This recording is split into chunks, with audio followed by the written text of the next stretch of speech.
India News. I'm Lois. Let's take a look on at today's bulletin. Patidar leader Hardik Patel was hospitalized after his health deteriorated on the 14th day of his fast on Friday. Hardik, who was already using a wheelchair due to his weakened state, began experiencing breathing problems. Following the advice of community leaders and his supporters, he agreed to check into the hospital. Hardik was first admitted to the Sola Civil Hospital. However, late at night, Patidar Anamat Andolan Samiti past leader shifted him to SGVP Hospital on SG Highway. We do not trust the government. We fear that harm might befall Hardik if he stays at civil hospital, so we shifted him, said past spokesperson Nikhil Savani. Hardik tweeted from his hospital bed that his fast will continue. My indefinite hunger strike is still on, and it will continue until our demands are met. I am being administered glucose. I will continue to abstain from taking food and water. I will fight but will not bow down. Hardik Patel has launched his fast on August 25 for 3 demands: farm loan waiver, reservation for Patidar community under OBC quota, and release of his aide Alpesh Katriya, who was booked in a sedition case. The 25-year-old, whose doctor said had lost 20 kg over the course of his fast, had stopped drinking water on Thursday following the end of a 24-hour ultimatum by the PAS to the Gujarat government to begin talks with the protesting leader. Already weak, he began having trouble breathing on Friday. Around 3:30 p.m., the youth leader agreed to be taken from his house at Chhatrapati Niwas in Greenwood Resort near Vaishno Devi Sokol to Sola Civil Hospital, where he was admitted to the ICU on the 6th floor. Bureau Report, NS India News. Hindu society is now on an ascent path, spreading its wisdom to the world. Rashtriya Swayamsevak Sangh RSS chief Mohan Bhagwat has said Mr. Bhagwat was addressing the Second World Hindu Congress WHC coinciding with the 125th anniversary of Swami Vivekananda's speech at the Parliament of the World Religions in 1893 in Chicago. Abhay Asthana, president of the Vishwa Hindu Parishad of America (VHPA) and coordinator of the WHC, said 2,500 delegates from 60 countries were attending the event. The RSS chief said Hindu society had all knowledge but stopped using it for several centuries. Mr. Bhagwat said the Hindu society has meritorious people in all fields of knowledge but failed to work together as a community. Coming together of Hindus in itself is a difficult thing.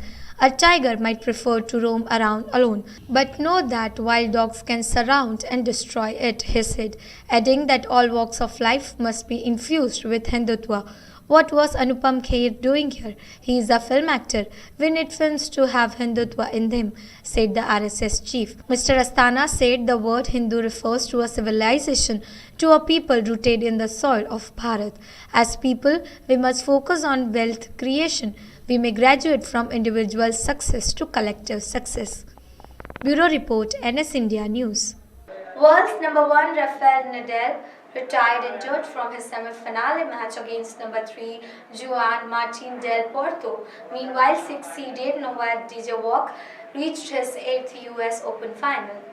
Nadal, the defending US Open champion, was trailing 7-6, 6-2 when a knee problem forced him to stop after almost 2 hours of playing time. It was difficult for me to keep playing. I was in too much pain, he said. Nadal, who was bidding to win his 18th Grand Slam title, faced similar issues during his third-round match against Russia's Karen Khachanov. This is the second time he has retired in a Grand Slam this year.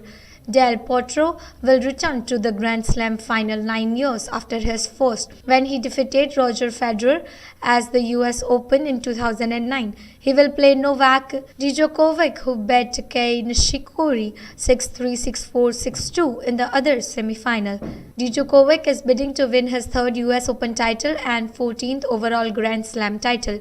He avenged his most recent last 4 loss in New York in 2014 versus Nishikori, the only prior time that had met in Flushing Meadows. Djokovic missed last year's tournament owing to an elbow injury. Should he win on Sunday, he will equal Sampa's record of 14 Grand Slam titles. Only Roger Federer, 20, and Rafael Nadal, 17, will have more titles than him. Bureau Report, NS India News. Mac Miller, a rapper from Pittsburgh whose debut album topped the charts in 2011 after his upbeat style gained a following online and who previously dated singer Ariana Grande, died on Friday in Los Angeles at age 26. Mac Miller was found unresponsive at his home in the Studio City neighborhood and pronounced dead there, the Los Angeles County coroner's officers said in a statement. Celebrity website TMZ reported that Miller died of an apparent drug overdose. Reuters could not confirm them. Miller, whose real name was Malcolm McCormick, had discussed his use of drugs, particularly the misuse of prescription cough syrup, in media interviews and rap lyrics. The coroner's office did not release the cause of death, saying an autopsy was pending. Miller's family, in a statement, confirmed the death and called him a bright light in this world for his family, friends, and fans. Miller first gained a following at age 18 with his mixtape KIDS in 2010 and early in his career was known for party-style songs with videos that went viral. The rapper, whose most popular songs included Loud, Smile Back, and a collaboration with Grant Call the Way, released his latest album Swimming this summer. It hit on the Billboard 200 list of the top albums. Miller was scheduled to launch a US tour next month and had tweeted about it on Thursday. "I wish it started tomorrow," he wrote. Bureau Report, NS India News. Forget Kutch Ranotsav Sasangir or Saputara, the mother of all tourism hubs, is all set to come up around the Statue of Unity that will be unveiled on October 31, the birth anniversary of India's Iron Man Sardar Patel. Besides the magnificent sight of the world's tallest 182-meter statue of Sardar Patel, the hub will offer adventure activities, water sports, and ecotourism. On the lines of Kutch Winter Festival, a tent city will come up near Sadhu Bet housing 250 tents to begin with. The tent city will remain operational throughout the year, unlike the Ranotsav in Kutch, which is held between November and February every year. Officials believe the Narmada tent city will surpass Ranotsav in terms of attracting domestic and international tourists, as the Sadhu Bet hub will offer all kinds of tourist attractions at one place. World-class light and sound show and musical fountains will be the added attractions. Chief Minister Vijay Rupani, Deputy Chief Minister Nitin Patel visited the site on August 24 to take stock of the situation. Plans are afoot to develop several water sports like river rafting and boating, paragliding and forest treks in a phased manner for adventure seekers. As part of arrangements, it has been decided that the tent city will have employment of at least 15% locals. Guides are also being trained to meet the tourist traffic that is likely to be generated once the Statue of Unity is unveiled in few weeks' time. Located amidst nature, the site will be 100% solar lit to reduce carbon footprint to ensure cleanliness of not only the site but also the river. A scientific waste management system is also being set up. Bureau Report, NS India News. Sikkim is all set to be added to the aviation map with the launch of SpiceJet's daily flights from Kolkata and Guwahati to Pakyong from next month under the government's Regional Connectivity Scheme UDAN, Uday Desh Ka Aam Nagrik. The airline will operate daily direct flights between Pakyong and Kolkata from October 4 and between Pakyong and Guwahati from October 16, it said in a statement.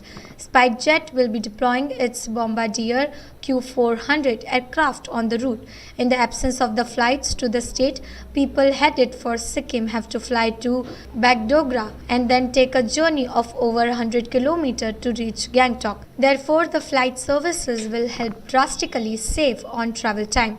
Pakyong will be SpiceJet's ninth destination under UDAN scheme and is the only operational civil airport handling commercial operations in the state. Bureau Report, NS India News. Continuing its surge, fuel prices soared again on Friday in Mumbai and Delhi, causing distress among vehicle owners and commuters. In Mumbai, petrol is being sold at Rs 87.39 per litre and diesel at Rs 76.51 per litre. In the national capital, petrol cost 48 paise higher at rupees 79.99 per litre, whereas diesel per litre is charged at rupees 72.07 with a hike of 52 paise. In Bangalore, the petrol is sold at rupees 82.60 and diesel at rupees 74.39. On the other hand, in Chennai, petrol is at rupees 83.13 and diesel at rupees 76.17. A Mumbai resident told news agency the middle class and poor are suffering every day due to hike in fuel prices. Due to a surge in fuel prices, there is also a hike in the prices of other things. The government should take necessary steps to curb this issue, as commuters blame Narendra Modi government for being ineffective in keeping the process of fuel in control. Union Minister of Petroleum and Natural Gas Dharmendra Pradhan claimed that the surge in fuel prices is owing to the rise in global crude oil prices and falling value of Indian currency against the dollar.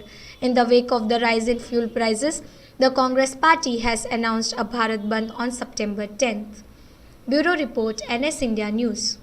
Well, that's all for today. Keep watching NS India News. This is me, Lois, signing off. Goodbye.